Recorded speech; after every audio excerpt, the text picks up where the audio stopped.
So this is section 3,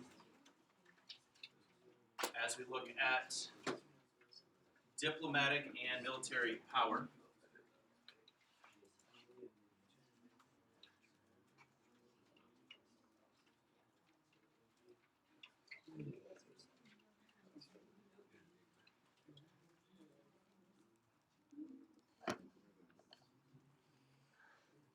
So first thing that we need to look at with the presidency is the ability to negotiate and to sign treaties.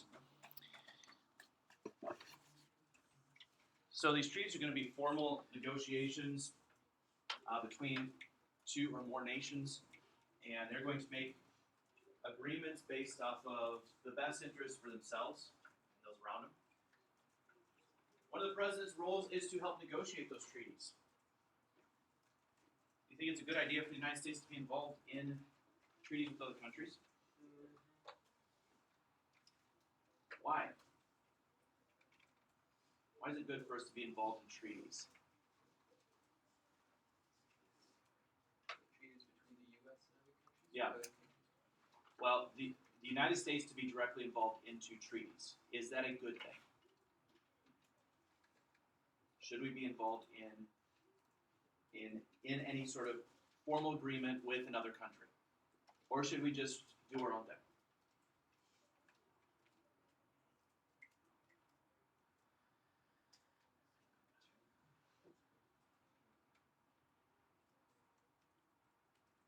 I want to know what you think. What's hesitation?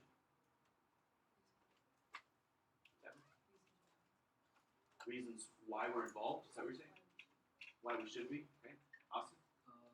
Hesitation might be if you break it. Okay. So what's the consequence if that treaty is broken? War. Yeah, a lot of times it means there's going to be war. You guys are studying World War I, correct?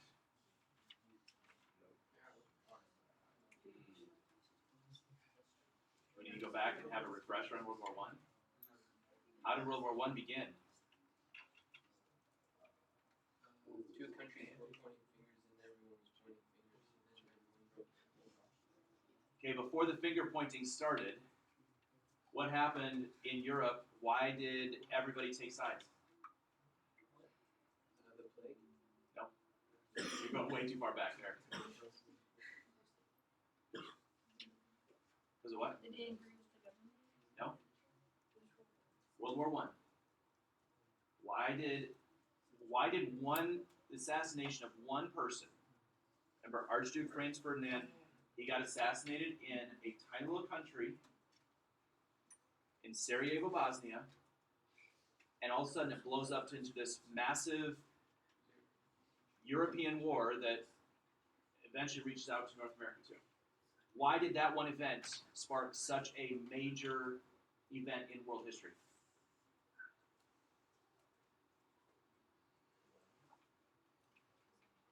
The two smaller countries had treaties with bigger countries who had treaties with other countries.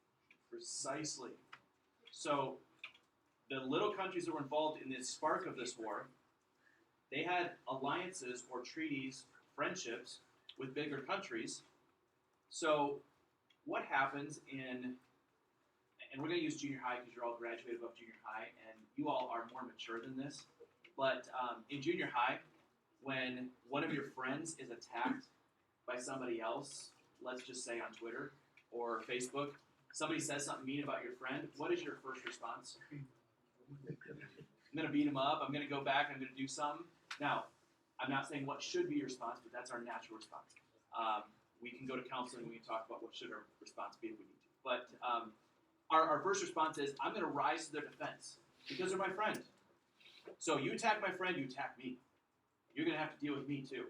And you want to go attack that person, retaliate. That's exactly what these treaties did in World War I. So we have small country is attacked. They go tattle to their bigger friend who comes to their aid and says, hey, how dare you? And when that happens, then the other countries say, well, hey, if you're going to war, we've got treaties with these other people, we're jumping in too. So let me go back to my original question. Knowing the danger of treaties and the consequence of violating the treaties, should the United States be involved in that? Maybe not so much. Anybody know what Washington said about him? George Washington? He was our first president, by the way. Good guy.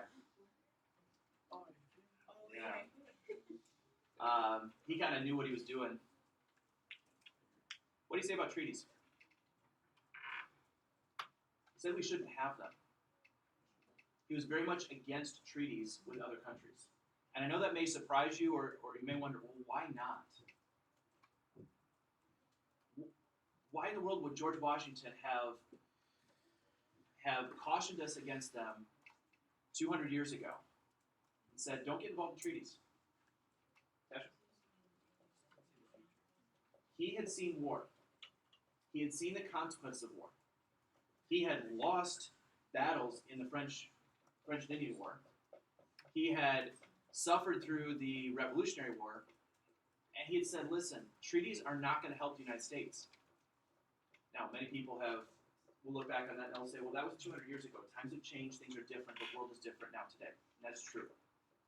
So when we are negotiating treaties, how would you advise the president if you are his closest advisor and he is going to negotiate a treaty with, say, maybe China? What would your advice be, Austin? Do we have, like, if we do break it, do we have the army or military to defend it? Okay, good question. Very good.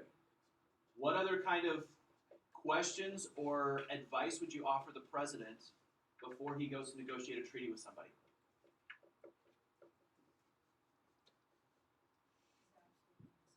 Is it necessary? What are the benefits? How is this going to make the United States stronger or better? So, let's take a look at a real-life situation here. We have a treaty with South Korea. We are allied with them. They are our friends. What's going on in North Korea right now? Bad stuff. Yeah, bad stuff. The guy's developing nuclear weapons.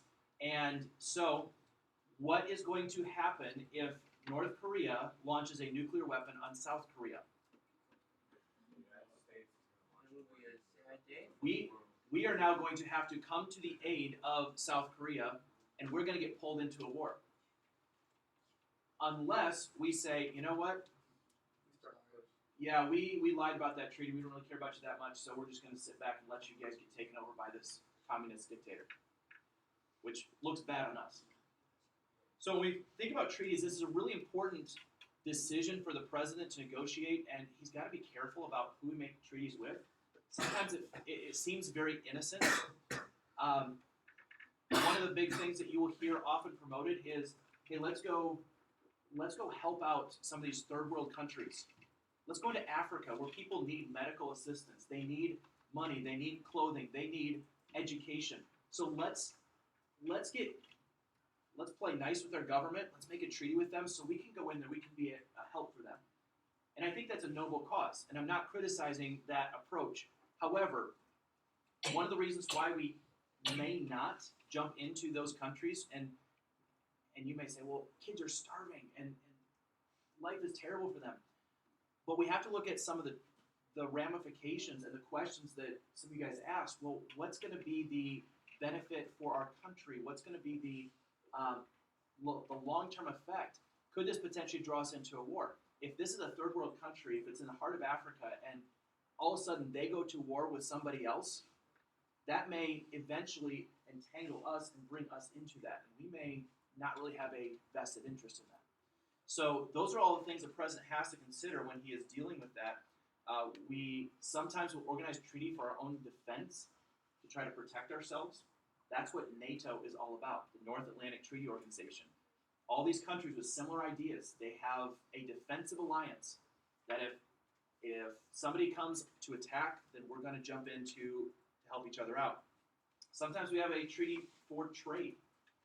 And again, we've got to ask those questions. How is this going to benefit the economy and the business of the United States?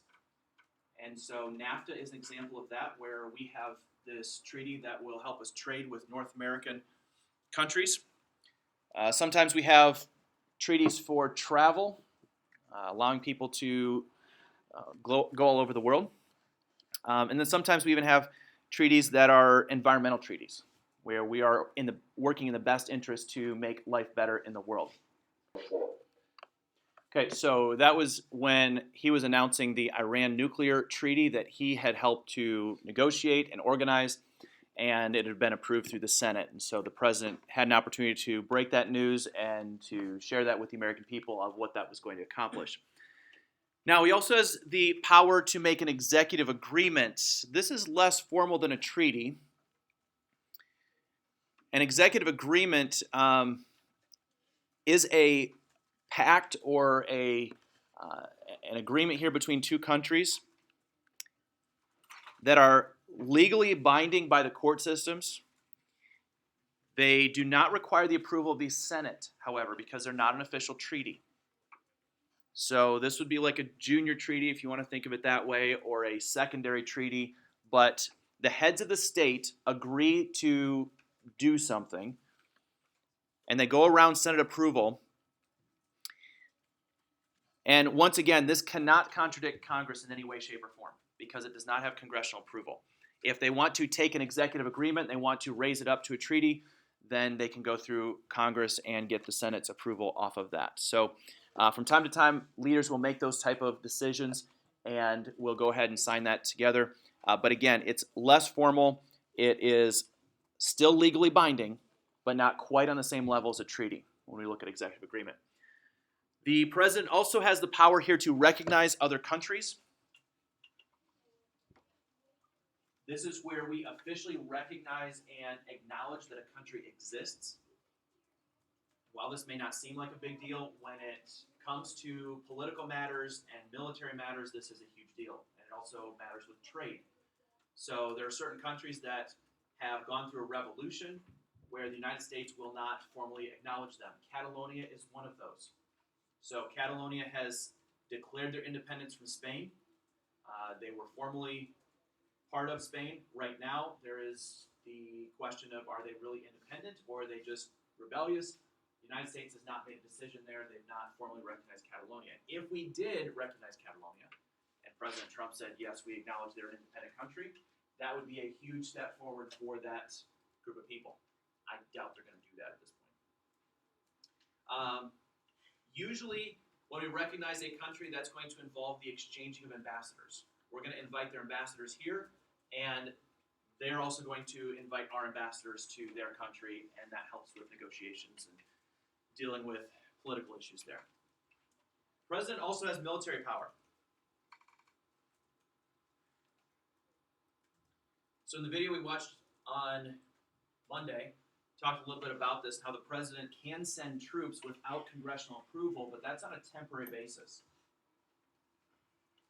In order for them to remain, Congress has to either go ahead and give the okay, or they have to officially declare war. Once war is declared by Congress, the president's powers increase dramatically when it comes to our military. But until we declare war as a Congress, his hands are tied to a certain extent. But as a military leader, he can often send troops for reasons like military action or conflict resolution. Sometimes he calls them police actions. They're not labeled war. Doesn't want to scare people. And typically, Congress is going to go ahead and make that approval on those troops that they send over there if they deem it necessary.